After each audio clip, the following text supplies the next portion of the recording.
Bienvenidos al campus virtual del ciclo 2018-1. Soy la profesora Débora Ponce del curso de Cívica y en la semana 3 tocaremos el tema de la ciudadanía. Para iniciar el tema de ciudadanía tenemos que diferenciar el término en sí con lo que vendría a ser nacionalidad. La nacionalidad es una facultad que tiene la persona cuando en el caso del Perú ha nacido en el territorio. También se puede obtener la nacionalidad peruana debido al comprometerse en matrimonio, es decir, estar casado o casada con una persona que sea peruana. También podemos nosotros obtener la nacionalidad peruana si nuestros padres son peruanos. Quizás una manera más sencilla es primero tener la residencia peruana cuando somos extranjeros y ya luego pasar a tener la nacionalidad. Y hay una quinta forma de obtener la nacionalidad que es por honor, que es cuando una persona extranjera sirve a la patria a pesar de no ser peruana, de repente en un caso de guerra o conflicto armado.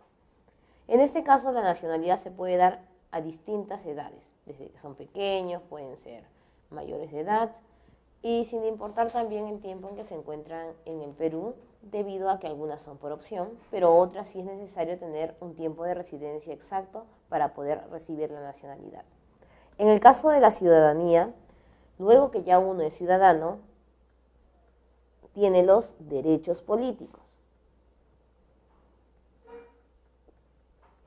Recordemos nosotros en el tema de derechos humanos que los derechos son indivisibles, por lo tanto, la facultad la hemos tenido desde antes, pero para poder ejercer los derechos políticos tenemos que tener una determinada edad. En este caso, esa es la diferencia con nacionalidad. Nacionalidad no tiene una edad específica, mientras que en ciudadanía obligatoriamente tenemos que tener 18 años, que es la edad en la cual se le considera mayor de edad a una persona en el Perú. Pero no basta tener los 18 años, basta poder ejercer estos derechos políticos y además tener nuestro DNI. Antes se le decía el DNI azul, debido a que los menores de edad tienen el DNI amarillo. Sin embargo, ahora también podemos hablar de un DNI blanco o un poco celeste, debido a que también existe el DNI electrónico. Cuando nosotros hablamos de ciudadanía, estamos hablando de personas que cumplen esta mayoría de edad y pueden ejercerla. Pero hay personas que tienen 18 años y debido a un problema psicológico o físico no lo pueden ejercer. Por eso de ahí se desprenden dos tipos de ciudadanía. Ciudadanía de goce y ciudadanía en ejercicio. En el caso de la ciudadanía de ejercicio, es cuando la persona tiene los tres requisitos que ya hemos mencionado: DNI, 18 años y derechos políticos. Y en el caso de goce son aquellas personas que, por ejemplo, no lo pueden ejercer sus derechos políticos o de repente pueden ejercer sus derechos políticos, tienen DNI azul, pero todavía tienen 17 años. Recordemos que a partir de los 17 años tú ya tienes tu DNI de mayor de edad, sin embargo todavía no tienes la mayoría de edad. Y el otro caso podría ser personas que tienen 18 años de derechos políticos, pero no tienen su DNI azul, que puede ser porque venció, lo perdieron, no sacaron otro DNI o no lo sacaron al tiempo cuando ya tenían mayoría de edad. En el caso de ciudadanía de goce, no solamente contamos a las personas que tengan alguna discapacidad para ejercer sus derechos políticos, sino también entran los niños. ¿Por qué? Porque los niños viven en el Perú, tienen la nacionalidad, pero todavía no tienen la facultad de ejercer la ciudadanía. Ahora, si nosotros pensamos en niños, todos pensarían en personas pequeñitas de 7, 8, máximo 11 años. Pero en este caso, cuando nosotros tocamos la ciudadanía, mayor de edad es 18 y niño se le considera menor de 18 años. Entonces niño se considera cuando una persona tiene menos de 18 años. Este es en el plano legal. Todo menor de 18 años tiene que recurrir a sus padres para permisos o para una serie de trámites. Ahora tocaremos aparte el tema de la ciudadanía y haremos un tema específico de lo que vendría a ser el niño. El niño, que es la persona ya mencionada menor de 18 años, tiene una serie de derechos que se desprenden de los derechos conocidos como la Declaración Universal de Derechos Humanos. Creo que todos recordamos cuando en el colegio, en el mes de noviembre, se celebraban la Semana de los Derechos del Niño y nos enseñaban 10 derechos. Estos 10 derechos generalmente estaban vinculados a vivienda, tener derecho a un nombre, una nacionalidad, derecho a un hogar, derecho a la alimentación, y así podríamos seguir enumerando hasta lograr tener los 10 derechos del niño. Pero el niño, para tener estos 10 derechos y posteriormente formar parte de la Convención, ha ido pasando por un proceso histórico diferente. Empezamos entonces analizando la situación de los libros.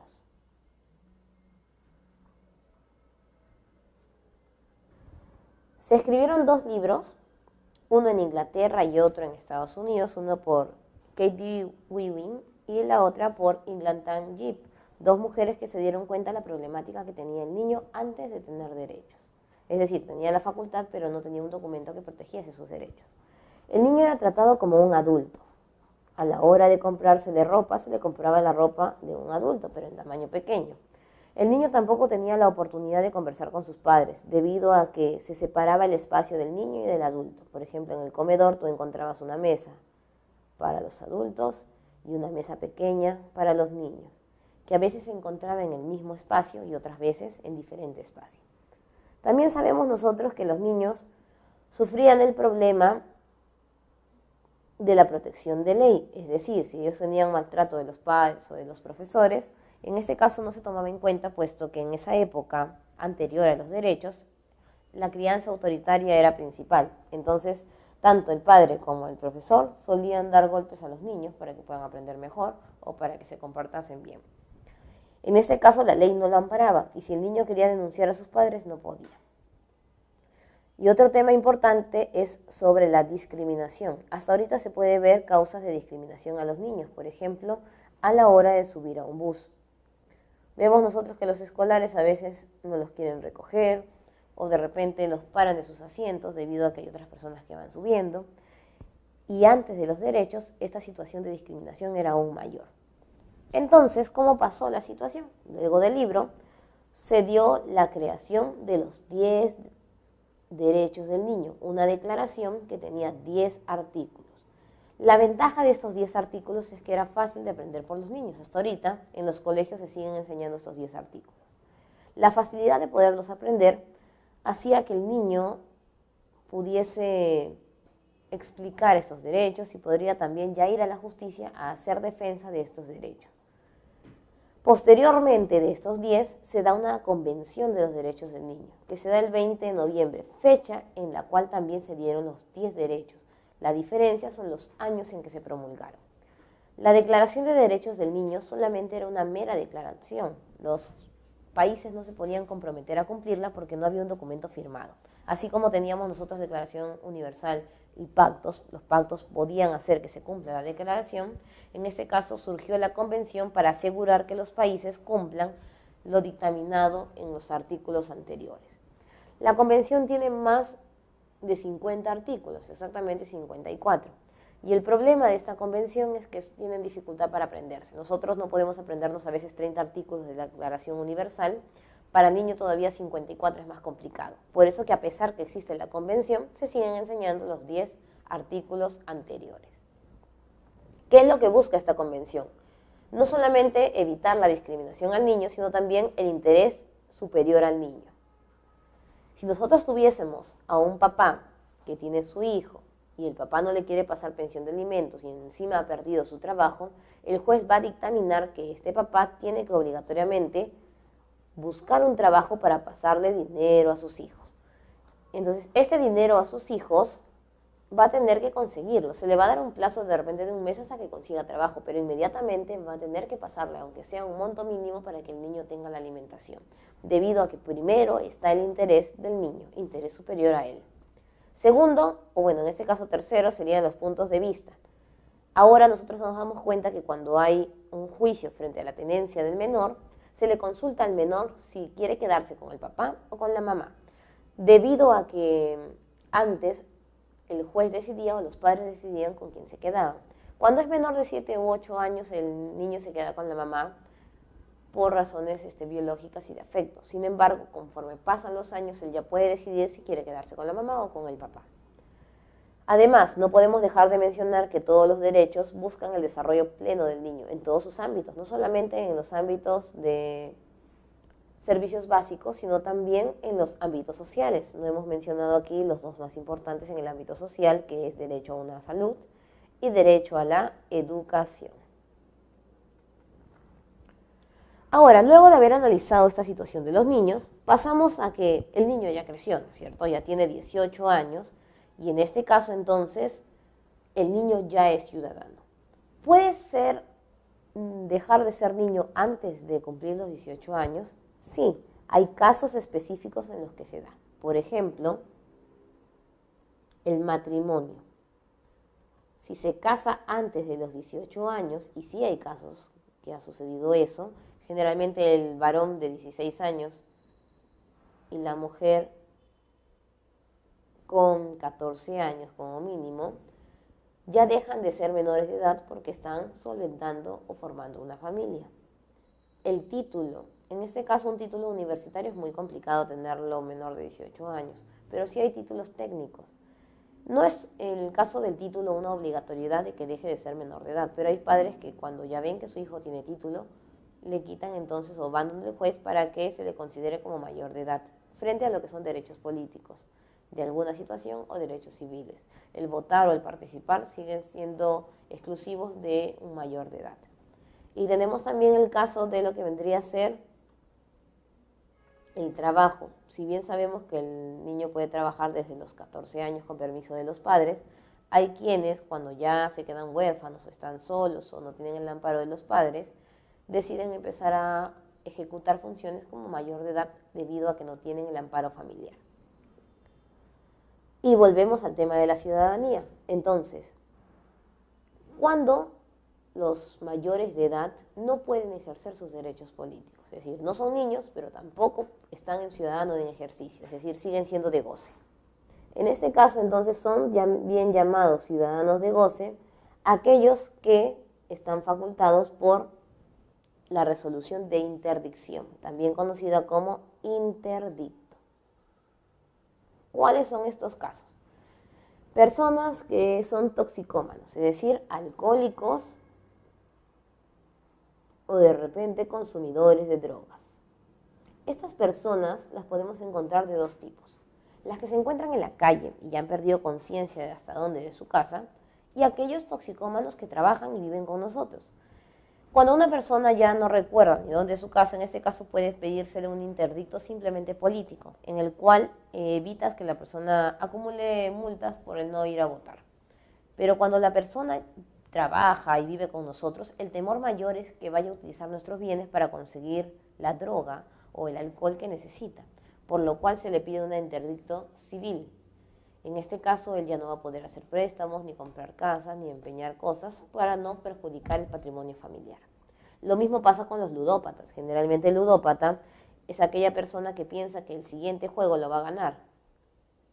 Y en realidad ese es un problema mayor, porque esta persona no llega a ganar los juegos y al final termina endeudándose, apostando hasta su propia casa, y en otros casos se han visto en otros países sonados historias sobre ludópatas que han empeñado familiares como empleados del hogar, entre otras situaciones. Algo no permisible, pero que en función del juego se ha dado. También se le considera como interdicto a los que tienen retardo mental menor de 69, es decir, bajo lo que se le considera fronterizo.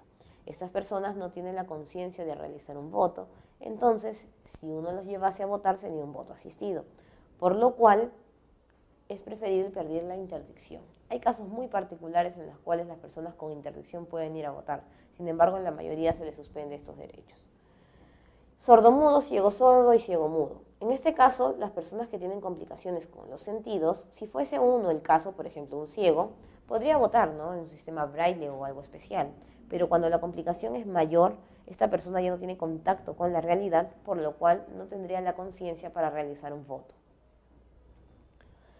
Hay otros casos, ¿no? También tendríamos nosotros, cuando una persona está en estado de coma, debido a que no sabemos si en algún momento va a despertar, tendríamos que considerársele un interdicto. En estos casos, como casi siempre son problemas o enfermedades de tipo psicológico o físico, se pide también un curador, es decir, el ejercicio de la curatela. Cuando tú eres menor de edad y te quedas sin padre, es decir, huérfano, te dan un tutor, pero cuando ya eres mayor de edad ya no se le llama tutor, se le llama curador, y ya no es tutela, sino es curatela. Ahora, otro caso de una persona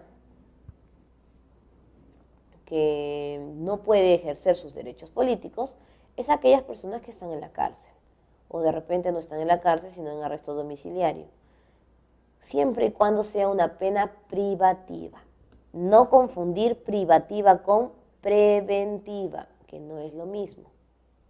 Recordemos que hace poco Ollanta Humala y Nadine Heredia estaban con prisión preventiva, es decir, no están sentenciados, solamente se asegura de que no huyan del país. Se les asegura entonces que no huyan del país. En este caso, Gregorio Santos es una muestra de que sí uno puede participar de las elecciones en prisión preventiva, puesto que él postuló para ser presidente y en el debate se acercó desde lo que vendría a ser en este caso la cárcel, ¿no es cierto? Se acercó para poder hacer el debate presidencial. Pero privativa no puede votar, no puede postular y se le inhabilita todo derecho político y obviamente la libertad. Y el tercer caso sería suspensión de derechos políticos, y es cuando el juez emite una sentencia. Esta sentencia que emite el juez quizás puede ser para castigar a una persona, por ejemplo, en actos de corrupción. Le dice, esta persona va a tener que pagar una indemnización. Sin embargo, no va a ir a la cárcel, pero nosotros le vamos a colocar la sentencia de no poder usar sus derechos políticos. Un ejemplo sería que en 20 años la persona no puede participar de un proceso como candidato. También tendríamos nosotros la situación de suspensión de derechos políticos cuando hay alguna enfermedad. Una enfermedad que sea corta, es decir, 3 años, 4 años, que están dentro del hospital y no pueden acercarse a votar. En este caso se pide la suspensión de derechos políticos para evitar la llamada multa que se aplica cuando una persona no vota. En este caso hemos resumido brevemente los casos en que una persona no puede ejercer la ciudadanía, sea porque es menor de edad considerado niño o porque tiene algún impedimento. Ahora pasaremos a analizar cuáles son las ventajas de sí contar con la ciudadanía en ejercicio. En primer lugar, para nosotros tener derechos, siempre va a haber de la mano de los derechos los deberes. Tenemos aquí en este cuadro, en primer lugar, los deberes y posteriormente los derechos políticos, que son muy pocos conocidos, casi siempre solamente reconocemos como derecho político el votar o el postular. Empezaremos analizando los deberes. Si bien una persona tiene muchos deberes como ciudadano, podríamos resumirlo en 3 deberes importantes en función de relación con la patria. Primero está en honrar a la patria. Honrar significa amar y respetar. Por lo tanto, si nosotros queremos honrar a la patria, primero tenemos que amar al Perú. Si nosotros no amamos al Perú, entonces no podríamos honrarlo. ¿Y el respeto a qué? A todo lo que mandase dentro de ese Perú. Estamos hablando nosotros de la Constitución, de las leyes y de las normas. Luego, honrar a la patria podríamos definirlo en situaciones prácticas, porque honrar a la patria es un término abstracto. Podríamos decir un ejemplo entonces, defender al Perú en situaciones de guerra.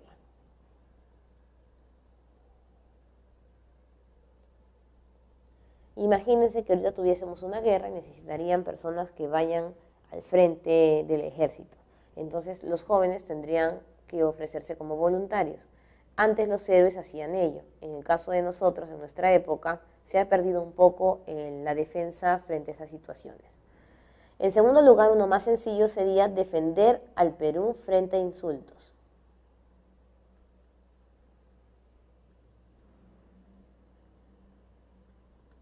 Solemos escuchar personas que hablan mal del Perú y a veces en vez de defender a la patria solemos caer también en lo mismo, es decir, comenzar a hablar de nuestro país. Eso estaría en contra del deber de honrar a la patria. Luego tendríamos nosotros el respeto a los símbolos patrios, por ejemplo, cantar el himno con alegría y entusiasmo. Muchas veces hemos visto a los jóvenes o niños obligados a cantar el himno porque están en una institución educativa. Sin embargo, lo cantan con voz muy baja y se sienten presionados más que alegres por cantarlo. Tenemos en segundo lugar el colocar la bandera. ¿Cuándo colocamos nosotros nuestra bandera en casa? En fiestas patrias.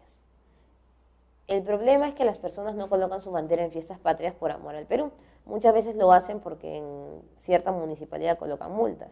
Y entonces ya no estás honrando la patria, sino simplemente estás cumpliendo con una ordenanza municipal. Y en el caso del escudo, podríamos decir nosotros que representa los recursos del país.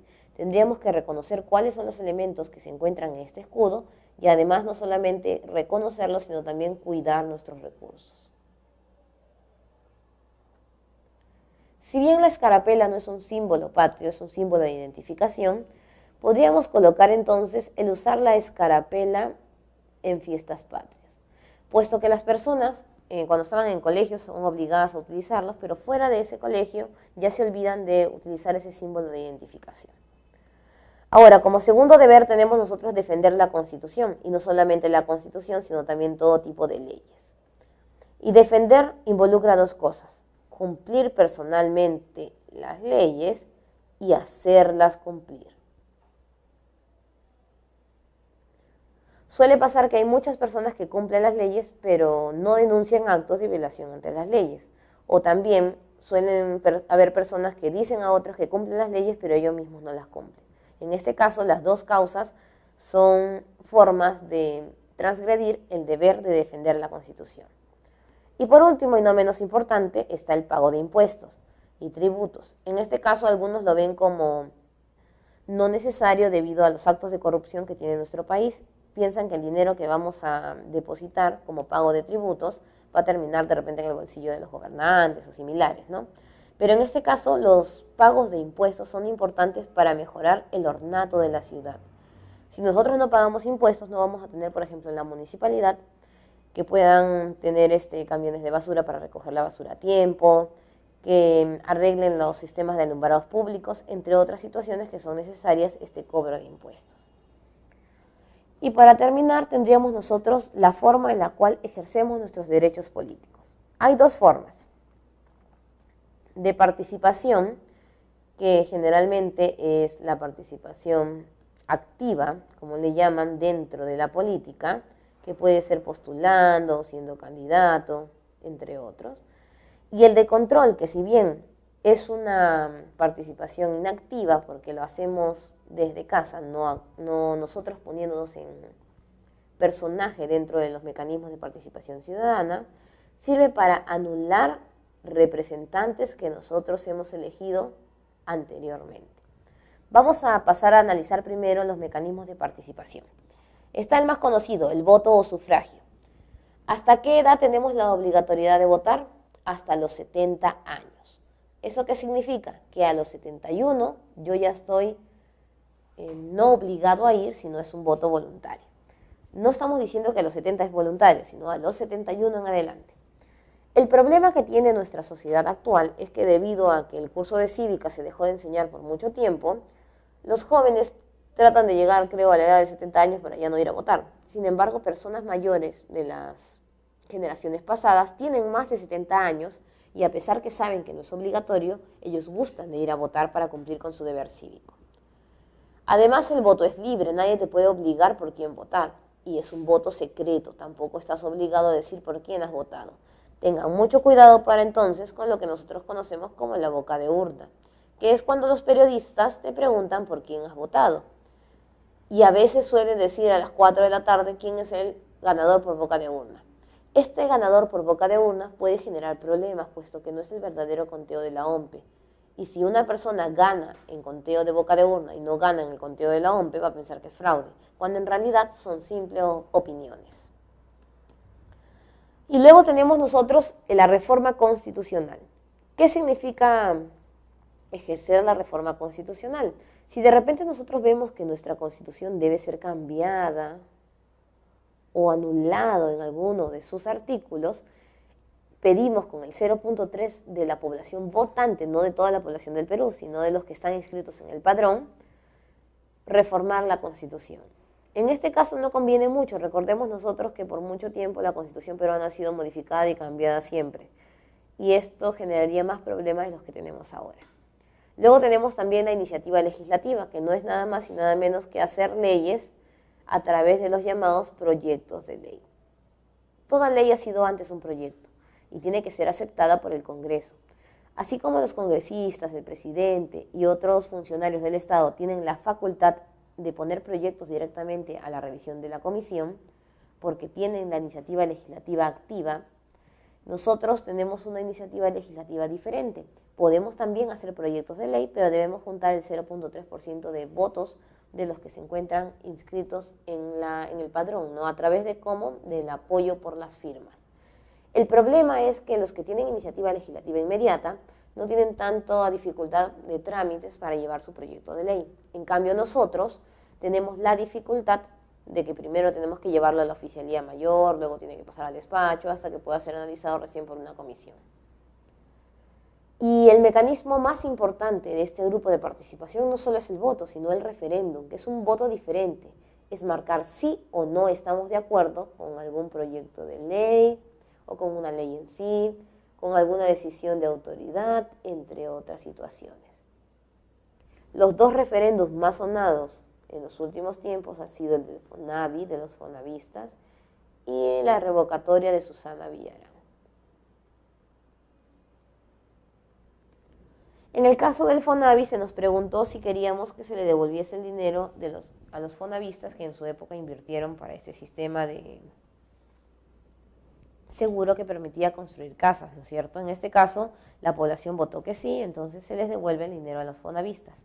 Y en el caso de la revocatoria de Susana Villarán, todos piensan que se anuló la revocatoria. Claro, se anuló la revocatoria, pero mediante un proceso, y este es el referéndum. A las personas le preguntaban si estaban o no estaban de acuerdo con la revocatoria, y como ganó el no, no se le revocó a Susana Villarán. Y así como tenemos la oportunidad de participar, tenemos también mecanismos. Es cuando queremos nosotros sacar a una autoridad que hemos puesto anteriormente porque no está cumpliendo bien sus funciones. La primera es la revocatoria.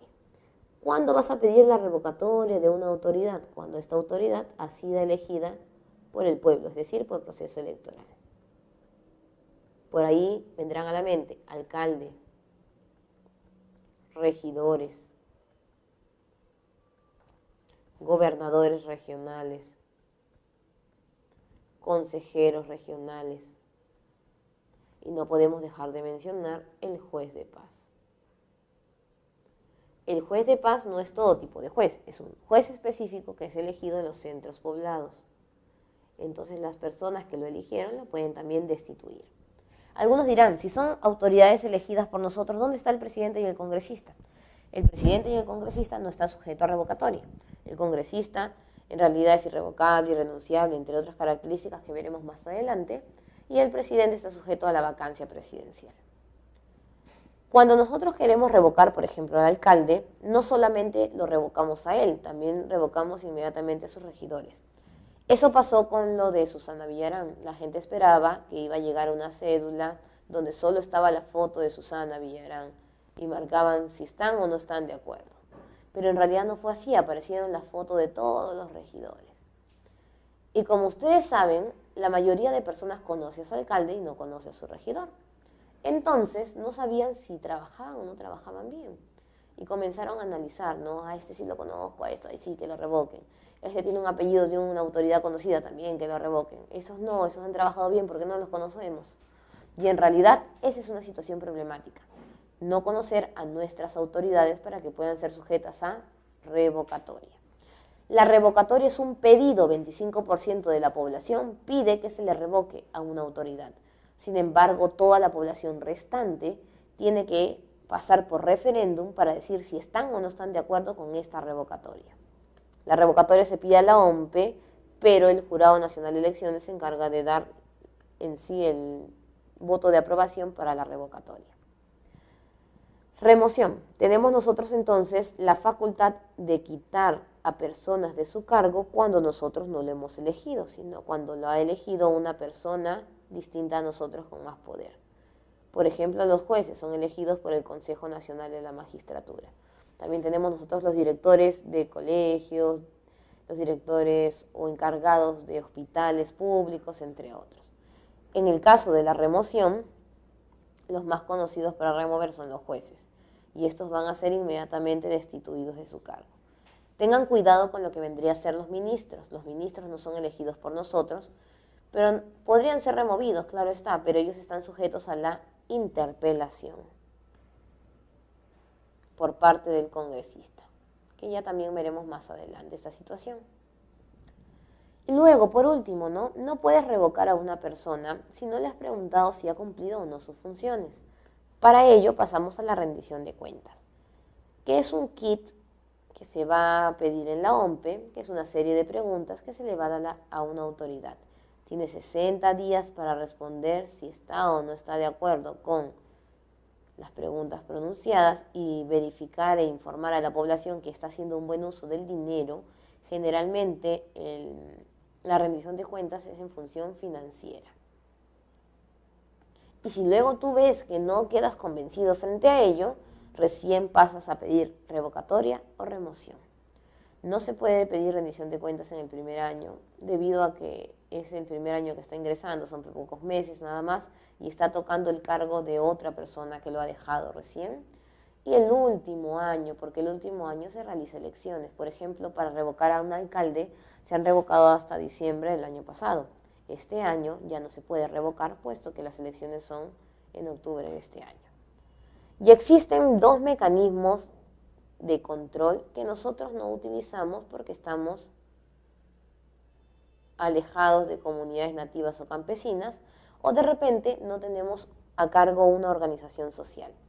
Pero es importante conocerlas porque en cualquier momento nosotros vamos a querer tener una organización social, o puede ser que resolvamos la problemática de una comunidad nativa o campesina. ¿Cuáles son estos dos mecanismos? El presupuesto participativo.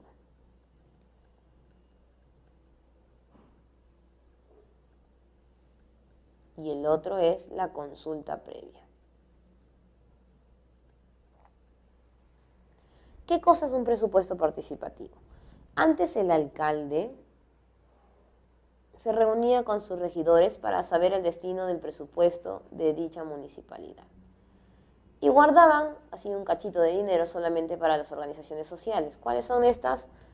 Pondremos ejemplo del vaso de leche, comedores populares, asociación de vecinos, etc. Y ellos, si necesitaban más, ya no tenían destinado una parte del presupuesto.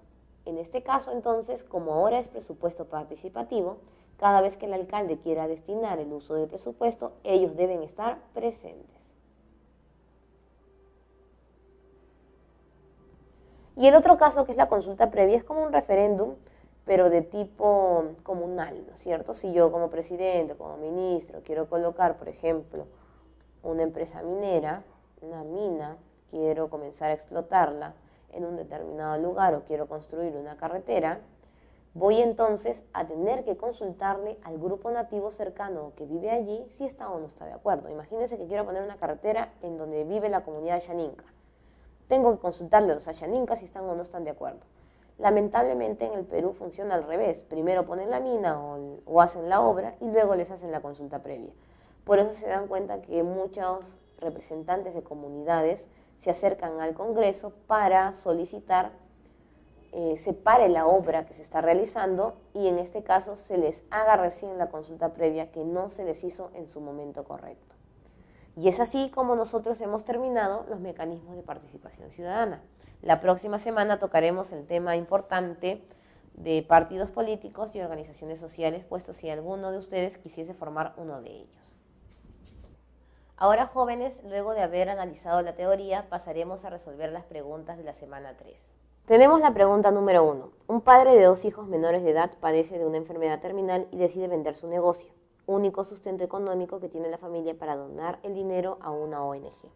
Desde aquí encontramos un problema. Desde que tiene hijos de menores de edad, tendría que dejarles el testamento con herencia hacia ellos, pero esta persona prefiere dejárselos hacia una ONG. Entonces, ¿qué hacen los familiares? Demandan al padre para que el dinero ya no vaya a la ONG y se destine a los hijos. Obviamente esto se da por amparo de los derechos del niño. ¿Debido a qué situación tenemos nosotros? A, el principio de no discriminar al niño. El niño no ha sido discriminado, no ha sido maltratado frente a una categoría especial. A la vida, supervivencia y desarrollo. Obviamente que si no tienen dinero se va a afectar estos puntos. Sin embargo, en este instante todavía el padre no ha fallecido. El respeto por los puntos de vista del niño. No ha habido ninguna opinión de algún menor de edad. Y tendríamos la D y la E. La dedicación al interés superior del niño o la de no procedencia por ser anticonstitucional. En realidad, cada persona puede hacer con su testamento lo que desee. En este caso, como hay niños que se afectan, vamos a tomar la alternativa D. Primero está el niño antes que cualquier institución que necesite ayuda. Por eso que marcamos la dedicación al interés superior del niño. La segunda pregunta es sobre el caso de Andrea. Andrea es una madre que ha interpuesto una demanda de interdicción a su hijo de 36 años. Por lo tanto, sin haber terminado de leer, sabemos que en este caso hay proceso de curatela, por padecer del cuadro clínico de esquizofrenia paranoide. Entonces, como esta persona sufre de esquizofrenia, tendríamos dos alternativas. Podríamos pedir una interdicción política o una interdicción civil. Pero aquí, en este caso, una persona que tiene esquizofrenia no solamente se le suspende de votar o de postular, sino también de acciones como comprar casas o hacer préstamos debido a que tiene ese problema psicológico. Asimismo, solicitó que se proceda a declarar el régimen de curatela ya mencionado por nosotros, que corresponda hacia ella por ser quien lo cuida por más de 15 años. Ella sucede o anuncia esta situación porque a él ser mayor de edad puede ser que la curatela se le dé a otra persona y como nosotros sabemos, tanto el tutor como el curador tienen un sueldo específico por parte del Estado. ¿Cuál de las siguientes situaciones procede luego de haberse solicitado la interdicción? Que en este caso nos damos cuenta que es más allá de la política. Emitir sentencia de dispensa de omisión de sufragio. Podría ser que no vote, pero creemos que es muy corta frente a la situación de la persona. Internar al interdicto en un centro de salud mental, tampoco, ¿no es cierto? Esa es una decisión de los familiares y sabemos nosotros que la interdicción no tiene la finalidad de internarlo, sino más que todo de suspender sus derechos.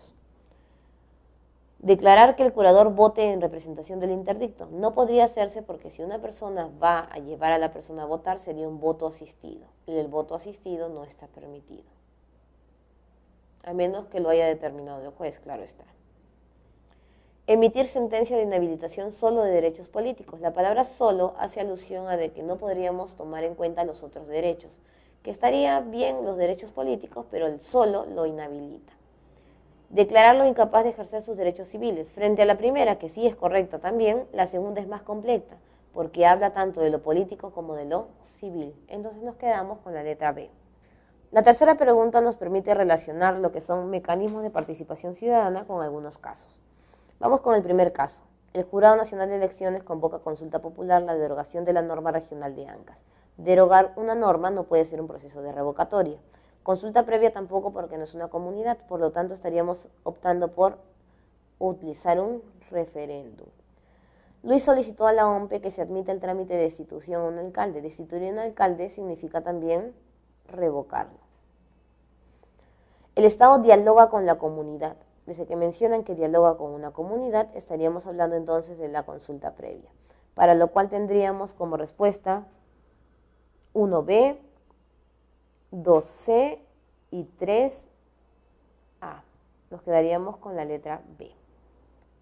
Y por último, la demanda por rendición de cuentas presentada por el grupo colectivo Habla Alcalde consta de un pliego de preguntas sobre la gestión y ejecución de fondos de la municipalidad. Esta fue aceptada por el Jurado Nacional de Elecciones, ya que se cumplió con el número de firmas y otros requisitos de la Ley de Derechos de Participación y Control Ciudadanos. Identifique los enunciados verdaderos con respecto al mecanismo de participación y luego marque la alternativa correcta. Desde que decimos rendición de cuentas sabemos que es el plano financiero, por lo tanto aquí mencionan en el texto fondos de la municipalidad. 1. Se aceptó la interpelación al cumplir con la presentación de 25% de firmas. Presentar 25% de firmas no está mal, puedes presentar más de lo requerido. Sin embargo, la ley dice que solo necesitas como 10% de firmas. Y el decir al cumplir con hace alusión a que 25 es el pedido oficial y no, 25 es más del pedido oficial.